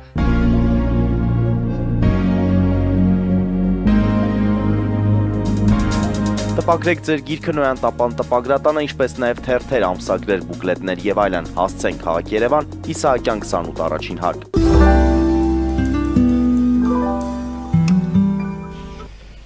Սիրելի բարեկամներ, շարունակում ենք մեր եթերը եւ հաջորդ իմ հարցը Վարդան Խաչատրյանն է, կրոնագետ եւ փիլիսոփա։ Մենք գիտենք, որ մեր պետականությունը հիմա մարտահրավերների առաջ է կանգնած։ Այդ մարտահրավերները վառ ձևով երևացին 20 թվականին, երբ որ պատերազմում, փաստորեն պատերազմով կորցրեցին Արցախի մի մասը, հետո 2003 թվականին, երբ որ ցեղասպանական ճանապարհով դատարկվեց Արցախի մյուս մասը, եւ ձեր կարծիքով այս իրավիճակի մեջ եկեղեցու դերը ինքը պիտի մնա իր հոգևոր ոլորտում, թե այնուամենայնիվ պիտի ինչ-որ ձևով քաղաքականության կամ քաղաքակրթականության հետ ինքը որոշակի ֆունկցիա վերցնի իր վրա։ Մենք տեսնում ենք, որ այդպիսի ֆունկցիա իրենց վրա վերցրած եկեղեցականները հիմա բանտում են գտնվում, բայց հարցս ավելի ընդհանուր է, ընդհանրապես եկեղեցու դերը այս վիճակում որը պիտի լինի։ Իրեք մեր եկեղեցու անունը ես միշտ արտաբերում եմ որպես հայոց առաքելական եկեղեցի։ Հայ քրիստոնեություն գոյություն չունի։ Դա հայոց եկեղեցին է։ Այսինքն սրանից հետևում է, որ նա պատասխանատու է հայոց համար ամբողջ աշխարհով մեկ։ Եվ եթե մենք ապրել ենք այնպիսի դեկադանս, այնպիսի հետընթաց, ինչպիսին դուք նշեցիք, եկեղեցին չի կարող ստվերում մնալ, որովհետև դա նրա առհավատչյան է, դա նրա գլխավոր առանցքն է, որի վրա նա սպասարկել է հազարամյակներով հայ ժողովրդի գոյությունը։ Եղել է մի քիչ թերի, եղել է մի քիչ ավելի մեծ հաջողություններով եւ այլն, բայց առանց ռեակցիա տալու, առանց գոյություն ունեցողը ընկալելու եւ ներկայացնելու հնարավոր տարբերակներ ժողովրդին, ոչ նրան այդ ժողովրդի վիշտը կամոքես, ոչ կսփոփես, ոչ նրանց կմղես նոր պայքարի, որովհետև մենք ոնց ենք կառուցել էլի քաղաքները։ Մենք կառուցել ենք պատերը։ Հենա մեր դյուցազներգության մեջ էլ Սանասարն ու Բաղդասարը եկան ու կառուցեցին պատերը։ Հետո կառուցում ենք եկեղեցին։ Ինչու՞։ Ինչա մեջ տեղում գտնվում եկեղեցին։ Որովհետև պատերը որպես այդպիսին դա բառից բուն իմաստով անվտանգությունն է։ Պատը անվտանգությունը։ Եկեղեցին դա հոգևոր ամբողջականությունն է ապրողների այդ պատերի ներսում։ Եկեղեցին անընդհատ պետք է հետևի հասարակական արդարացիության աստիճանին, որովհետև ինքը գիտի, որ այդ պատերը պահողը չեն։ Միայն արդարացի երկրի բնակիչն է, որ պատրաստ է իր կյանքը դնել այդ պատերի վրա կանգնած պաշտպանելով իր քաղաքը։ այլ ելք գոյություն չունի։ Հիմա մենք եկեղեցուց ինչ ենք ուզում, որ նա իր հազարամյա ինստինկտը, հազարամյակների ինստինկտը մի կողմ դնի եւ ասի, որ հա դե սենց էլ թող գնա, ինչ էլ լումա թող լինի։ Այդպիսի բան չի կարող լինել։ Օրինակն էլ բերեմ ընդհանրապես համաշխարհային պատմությունից, էլի կար մի այդպիսի արքա կայսր, բյուզանդական կայսրության մեջ Հերակլ առաջինել են գրում, Հերակլ 7-րդել են գրում, նա իսկապես հայ ազգի անձնավորություն էր, բայց երբ որ սկսեց պատերազմ Պարսկաստանի հետ, նա չէր ուզում մարդ սպանել, ասում էր ես քրիստոնյա եմ, մարդ չեմ ուզում սպանացնեմ, ամբողջ գիշեր լաց էր լնում, եւ ահա եկավ նրա մոտ հոգեվոր առաջնորդը, մետրոպոլիտը եկավ Կոստանդնուպոլսի, ասեց այդ բոլոր բարձերը տարեք թափեք, այդ որ լաց ա եղել այդ բարձերի վրա, լսի, ես եկեղեցու ամենայն ինչ կվաճառել եմ, մեծ բյուզանդական եկեղեցին այլևս ոչինչ չունի, բոլոր շուկաներում գնել են պրոֆեսիոնալ զինվորականներ, որոնք այսօր 50-55 հազար են, նրանք ներքևում սպասում են, իմ ձեռքինը լինելու է եռագլուխ գավազանը, որտեվ ես իրավունքը չունեմ թրով մարդ սպանելու, իսկ դու հենց հիմա թուրը թակի ու իջնենք, նա իջավ, եւ որքան է զավեշտական չէ, հնչի ցույց տվեց, որ Ալեքսանդր Մակեդոնացուց հետո երկրորդ նվաճողը ինքն էր։ Ինչու, որովհետև թիկունքում կանգնած էր այդ հոգևոր առանցքը, որը եկել էր իր հետ, գնում ենք ու այո, ընդամենը մի տարի ու կեսվա ընթացքում նրանք մոտեցան Տիզբոնին եւ գերի տարած խաչը, Հիսուսի լուսաճաճանչ խաչը Պարսից կողմը բերեց հետ տվեց փաթաթ, քարշ տալով էին տարել որպես ստորացում։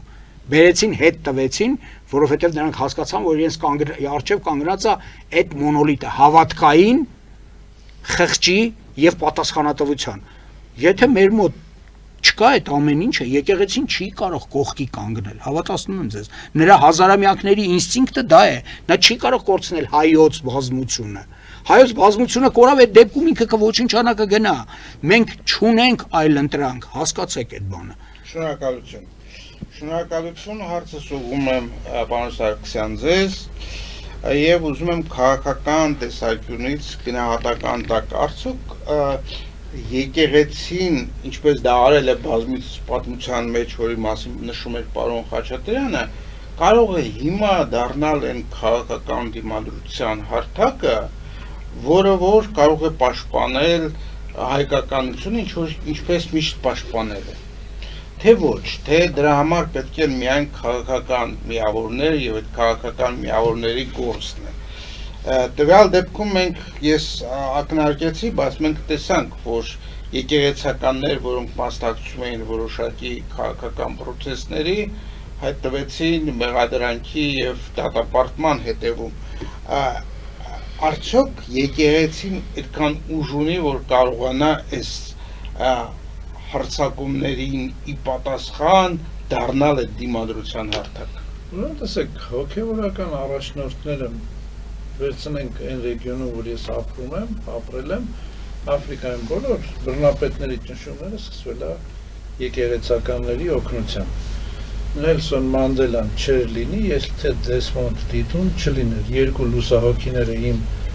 մտերիմներն էին, Դեսմոնդ Տիտուն, անգլիկան եկեղեցու ղեկավարը, իմ պաշտպաններից մեկն էր, հանդիսանում այդքան մտերիմ էինք, չասած էլ Բիրմայում այդ 10 քանի մոնկը, հա, Մենաստանի ժողովուրդը, որ դուրս եկավ եւ Բիրմայի հեղափոխությունը սկսեցին նրանք, կանք մեր Հայաստանում, Սարդարաբադ, եկեղեցին կարող է։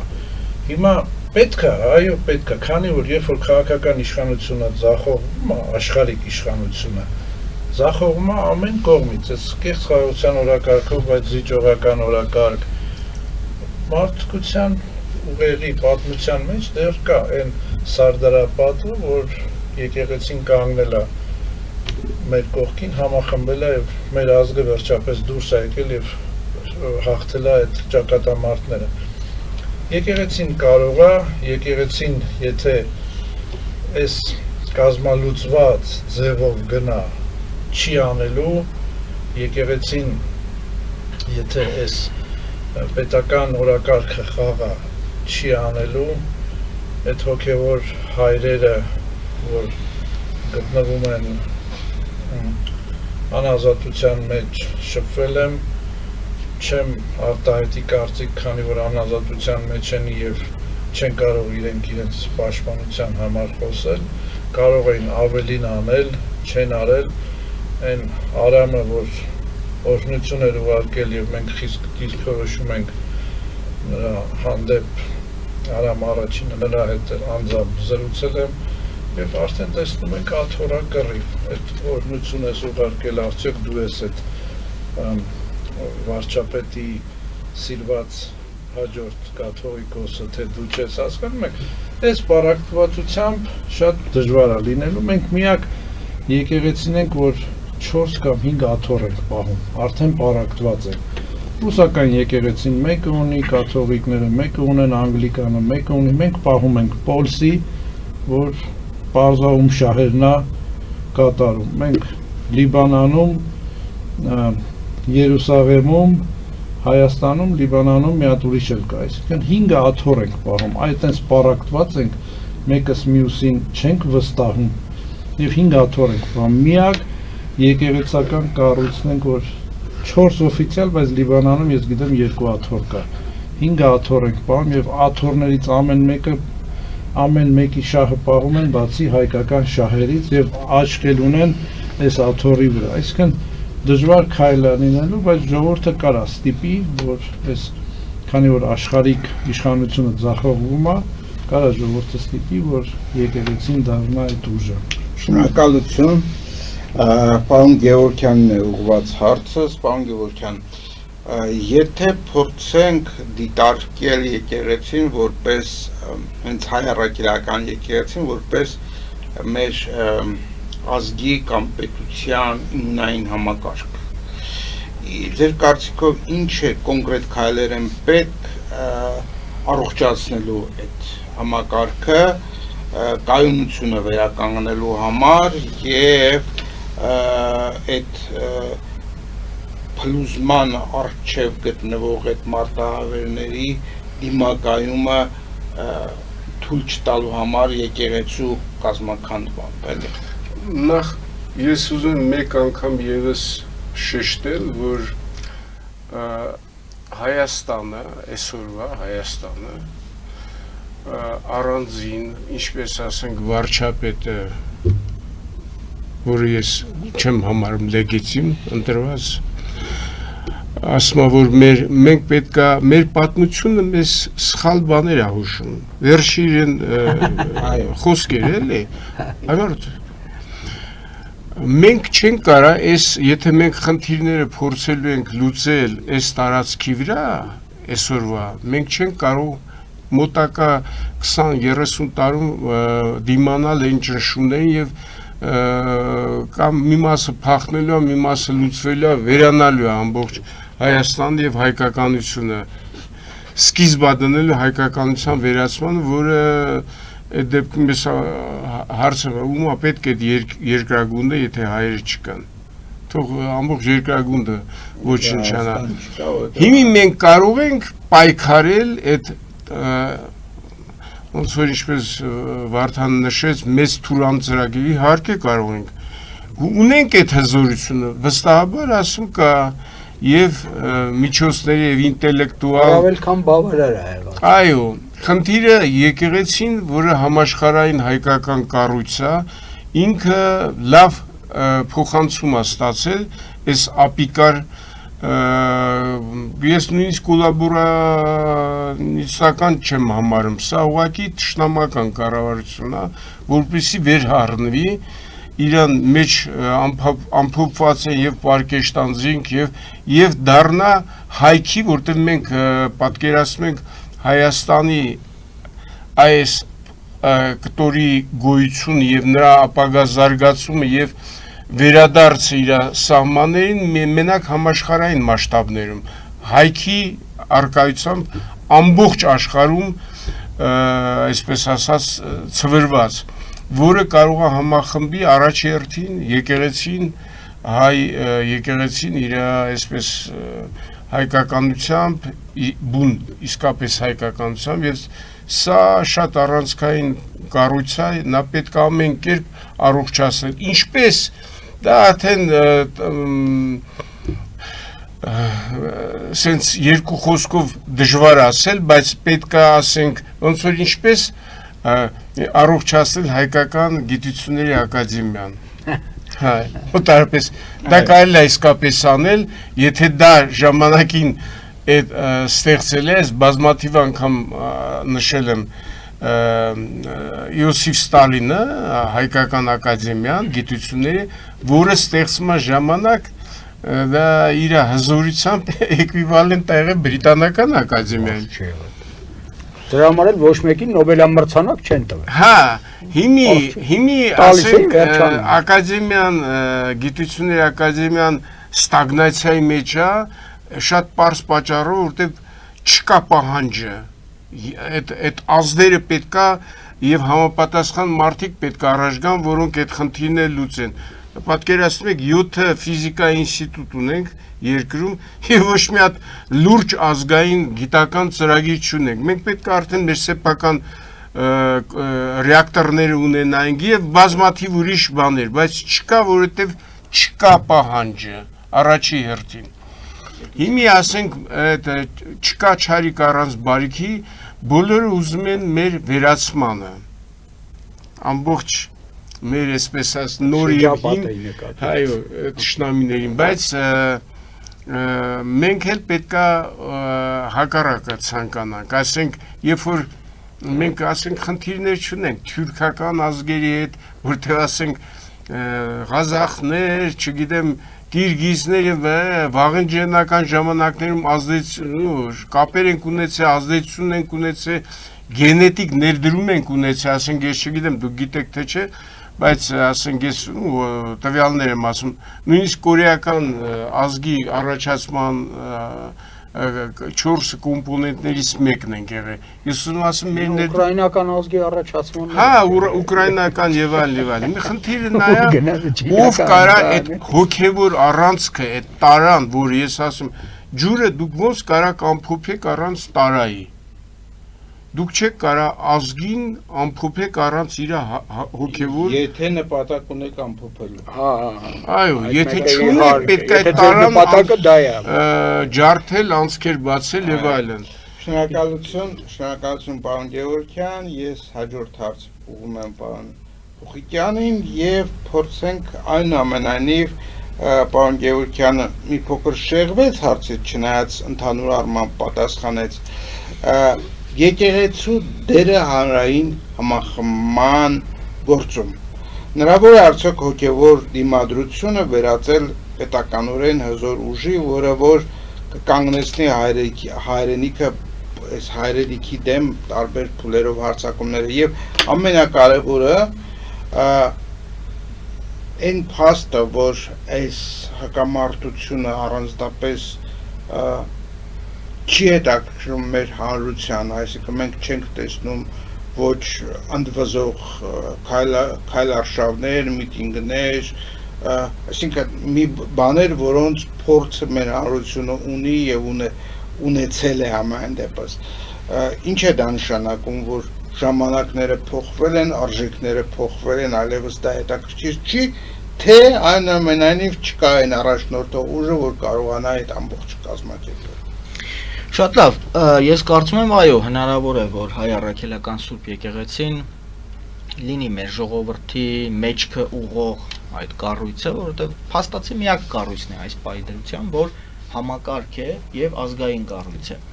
Ոչնչացվել են մյուս բոլոր կառույցները, կրթությունն է ոչնչացվել, մշակույթն է ոտնատակ դրվել, մաթեմատիկայի քննությամբ պետք է ընդունվեն ամրցած բան կլինի։ Ծրագիրն է դա, որ ֆիգան մաթեմատիկա հանձնեն եւ համարվի ընդունվել են, թե չէ։ Իսկ հումանիտար ամբողջ զանգվածը պետքա կորի։ Դե տենց ոնց կլինի։ Կներեք։ Այսինքն ազգի ինքնության գիտակցումը, որպես այդպեսին, բոլոր ոլորտներում ընդհանուր առմամբ պարոն Խաչատրյանը այսպես ամփոփ ասաց։ Եվ այստեղ եկեղեցու դերը անչափ կարևոր է։ Բայց երբ որ նշում ենք, որ ժողովուրդը անտարբեր է, գիտեք, ես նորից վերադառնամ այն հողի վրա, հա, միշտ ուղղորդվում է Մասլոուի բուրգի սկզբունքով, այսինքն դու ժողովուրդ ասելով, հանրություն ասելով, ում նկատի ունես։ Եթե նկատի ունես, որ պիտի Հայաստանում ապրող 2.5-3 միլիոն մարդիկ բոլորը նույն մտածողությունն ունենան, նույն ազգային արժեքներն ունենան, դա միամիտ մտածողություն է, որովհետև յուրաքանչյուր ժողովրդի հանրության մեջ 80% եւ ավելին դա ֆիզիոլոգիական զանգվածն է, ինքը ոչ հայրենիքի գիտակցում ունի, ոչ էլ որևէ արժեքներ։ Իրենց կարևոր է ուտել եւ ֆիզիոլոգիական կարիքներ հոգալ։ Ուրիշ ոչ մի բան, ցավոք բան եմ ասում։ Որ տոկոս ասես 80 Դա ցանկացած ժողովրդի, մենակ հայերին չի վերաբերում։ Եվ այստեղ շատ կարևոր է հասկանալ այն 20%-ը ժողովրդի ինչպիսին է եւ ինչպիսին որ եղավ 20%-ը, նրա հետևից գնալու է 80%-ը։ 20%-ից էլ 5%-ն է այստեղ առավելագույն արժեքների կրողը, ազգային արժեքների կրողը, լոկոմոտիվը։ Եթե կարողացավ իրական լոկոմոտիվ դարձավ այդ 5%-ը նվիրյալների հատվածը, Հայաստանի բնակչության առումով դա չի գերազանցում 150,000 մարդը։ Եթե կարողացավ լոկոմոտիվ լինել, ապա վստահեցնում եմ ձեզ, այն մնացած 95% ամբողջությամբ կգնա։ Ինչու է ժողովուրդը այսօր կարծես թե անտարբեր եկեղեցու նկատմամբ եւ ոտքի չի կանգնում հանուն եկեղեցու, ձեր հարցն է, չէ՞։ Ես այստեղ սա կապում եմ բացառապես եկեղեցու առաջնորդների գործունեության հետ։ Երբևէ չենք լսել, որ ամենայն հայոց կաթողիկոսը վեր կենա եւ ժողովրդին միավորվելու եւ եկեղեցին պաշտպանելու կամ եկեղեցու հետևից գնալու կոչ անի։ Ես այս հարցը հաճախ եմ բարձրացրել, որ մենք ինքներս որպես հանրային գործիչներ, մշակույթի, կրթության, քաղաքական կարող ենք ինչ-որ բաներ անել։ Ժողովրդի ինչ-որ հատված մեզնից ամեն մեկին լավ կամ վատ կվերաբերվի, դա բայց ինչ-որ հատված է։ Տեսակ Բագրատ Սրբազանը գործընթաց սկսեց, ժողովուրդը տեսավ, որ կարող է եկեղեցին առաջնորդել եւ հանրապետության հրապարակում մոտավորապես 100,000 մարդ կար։ Ընդամենը մեկ փոքրիկ գործողություն էր պետք, որպեսզի իշխանությունը վերցրեր։ Ես չգիտեմ ինչու չեղավ, չեմ կարող ասել։ Ես կարծում եմ, որ ամենայն հայոց կաթողիկոսը պետք է ինչ-որ մի օր ուղերձով հանդես գա եւ հույս ունեմ, որ նաև նոր տարվա ուղերձի ժամանակ կասի, որ մենք պիտի ամբողջ ժողովրդով կարողանանք հունիսի 7-ի ընտրությունների ժամանակ տապալել հրեշի իշխանությանը։ Այլապես, եթե կաթողիկոսը շարունակեց այդ իներտությունը, թող ինձ ներեն այս բառի համար, բայց եթե շարունակեց այսպես հարվածներին պատասխանել пассивությամբ, пассив դիմադրությամբ, միայն միասնության կոչ անելով, ես չեմ ասում իրար դեմ հանի, բայց ի վերջո ժողովուրդը սպասում է այդ թվում, չգիտեմ, Վայոց ձորի մարզի Ելփին գյուղի շարքային բնակիչը սպասում է կաթողիկոսի խոսքին։ Սա է կարևոր։ Հասկանալի է ձեզ մոտեցումը, շնորհակալություն, հիմա հարցերի շրջան է, համեցեք պարոն Խաչատրյան։ Եթե կարելի է ուղղակի մի թեթև բարձաբանում, եկեղեցին ընդհանրապես համրաքայլ ընթացք ունեցող կառույց է։ Այսինքն ինքը բոլոր ժամանակներում այդպիսի հեղափոխական ագրեսիայի աշխատում է չձգտել։ Դա թողնելով քաղաքական ուժերին, թողնելով աշխարհիկ իշխանություններին եւ այլն եւ այլն։ Այսպեսին է ինստինկտ է եկեղեցու։ Որովհետեւ եկեղեցին գիտի, որ ինքը շարունակելու է, իսկ կամայական քաղաքական իշխանություն ժամանակավոր է։ Կլինի նույնիսկ դինաստիոն իշխանություն, որ ինչ-որ դինաստիաներ, նրանք ինչ-որ ժամանակ սպառվում են, ցած են իջնում պատմության թատերաբեմից, եկեղեցին շարունակում է իր ընթացքը։ Ինչից ելնելով, ասենք, ու դժվար է ասել, օրինակ Հռոմի Պապը ինչի չի ասում, բերեք գնանք եւ փրկենք մերձավոր արևելքի գենոցիդի ենթարկվող քրիստոնյաներին։ Չի ասում, չէ՞ այդ բանը։ Ինքը ասում, բայց այնտեղ գենոցիդ են անում։ Եվ եկել եմ Հայաստան, որ խնդրեմ, որ հայերն են մենակ կարողացել գենոցիդի հարցը ամբողջ հասակով կանգնացնել աշխարհի առաջ, որ հայերը գնան պարզեն այնտեղ ում են սպանել, ինչ են արել, բան ներկայացնեն իր վրայից, թողնում է հայերի վրա այդ բանը։ Ինչի, որովհետև եկեղեցին որպես այդպեսին, հա այդպեսի ինստինկտ ունի իր ներսում։ Նա քաղաքական կոնտրաստային միավոր չի։ Նա գիտի, որ միշտ հաղթելու է ինքը վերջին հաշվով։ Պատմական փորձը այդ է ցույց տալիս, որ հա դրվել է խնդիրը, որ այդ կրոնները պետքա չլինեն, որովհետեւ չխանգարեն համաշխարհային էլիտային։ Համաշխարհային էլիտան կրոնների դիմադրությունը չի կարողանալու հաղթել։ Համաշխարհային կրոնների մասն է խոսքը։ Բայց կարողացել են արդյոք համաշխարհային կրոններին դուրս բերել։ թատերաբեմից։ Իհարկե ոչ։ Իսլամին հնարավոր է դուրս մղել թատերաբեմից այսօր։ Իհարկե ոչ։ Բայց իսլամը ունի նաև այդպիսի քաղաքական դրսևորումներ, ցասման օր եւ այլն։ Քրիստոնեից եկեղեցին այդպիսի բան չունի։ Այսինքն նրա մոտ ինստինկտիվ ընթացքը пассивացված է նաև նրանով, որ նա հետընթաց է արցանագրել վերջին շրջանում։ Այսինքն քրիստոնեի թիվը պակասում է, կոնկրետ Ամերիկայում, ասենք այսօր Թրամփը այսպես ասած տագնապի շչակը հնչեցնում է, չէ՞, ասելով որ դե 50%-ից ցած է, չէ, արդեն քրիստոնյաների թիվը ամեն տարի 1% պակասում է։ Ոնց ալնելու, բայց ծանոթության կենտրոնն ի՞նչն ալնելու Ամերիկայի։ Այսինքն ինքը Ռուսաստանում է նույնը։ Չէ, Ռուսաստանում էլ է նույնը, դա սեկուլարիզացիա է կոչվում, այսինքն կրոնաթափություն։ Կրոնաթափության ընթացք է տեղի ունեցողը։ Բայց ասել որ դու համաշխարհային կրոններին դուրս կբերես քաղաքական թատերաբեմից եւ ընդհանրապես հասարակական թատերաբեմից դա հնարավոր բան չի, որովհետեւ այդ համաշխարհային կրոնները նրանք եւ ուժեղ են, եւ տարածված են, եւ վերահսկում են իրենց հոտը, ոչ այնպես ինչպես իսլամը միգուցե մեր մոտ, բայց էլի վերահսկում են։ Այլ հարցեր։ Նու ես նորից էլի շեշտում եմ, կրոնը ես իհարկե այսպես ասած կրոնապաշտ չեմ, բայց ես հավատում եմ Արարչի գոյությանը, ես առավել ուղղակի դա իմ ասպարեզում ապացուցում է Ոչ չես հավատա, եթե դու գիտես կոնստանտն է։ Հա, եւ տվյալ պարագայում, ասենք, եկեղեցին, հայ եկեղեցին մեծ միսիա ունի, մեծ առաքելություն ունի, մենք նրա շնորհիվ պետքա օգտագործելով նրա ներուժը պետքա ստեղծենք հայքը, որը լինելու է տվյալ այս Հայաստանի հիմնական պաշտպանը։ Մենք եթե այդ պետությունը, որը սկզբից պետքա երկինքներում ձևավորվի, չստեղծենք, ապա մենք այս փոքր երկիրը չենք կարող պահել եւ առավել եւս զարգացնել։ Չեն թողելու ուղակի, իսկ եթե դա այդ լինի, իսկ ինչ անը վարչապետը հայ հենց հարվածներ ուղղվածա, ասում է Շվեյցարիայում է կարծեմ, ասում է ես ձեր հետ գործ չունեմ, հայ համայնքը հավաքվել է, ինքն է երևի կազմակերպել, բայց դու այն գեր, դու գնացել ես ընդ հայ մարդուն ասում ես ես քո հետ գործ չունեմ, դու ով ես։ Դե կոսմոպոլիտ է ուզում ցույց տալ։ Համեցեք Ֆրանսիան, Պարոն Նայիրի ասած այդ տոկոսները, որ բարձրաձայնում են, իրականում դա հնուց եկած, եթե Աստվածաշնչի վրա հիմնվենք, երբ որ Մոսեսը 12 լրտեսին ուղարկում է, 12-ից 2-ը հետ են գալիս եւ ասում են մենք կարող ենք հաղթել, մնացած 10, այսինքն 12-ի 2-ը դա 16%-ն է։ Բոլոր քաղաքական գործիչները գիտեն այդ թվի մասին, եթե լուրջ քաղաքական գործիչներ, բայց այդտեղ կա մի այլ էֆեկտ, հայերենում երևի ձնագնդիկի էֆեկտ են ասում, ինչ են ասում, բայց ես համաձայն չեմ, որ մեր ազգը անտարբեր է, ոչ ազգը անտարբեր չի, ազգը խոհեմ է, եւ մենք կոչ ենք անում, որ այդ եկեղեցու բախումները չլինի, այդ քաղաքական դեմքերին է, որ ես զարմանում եմ,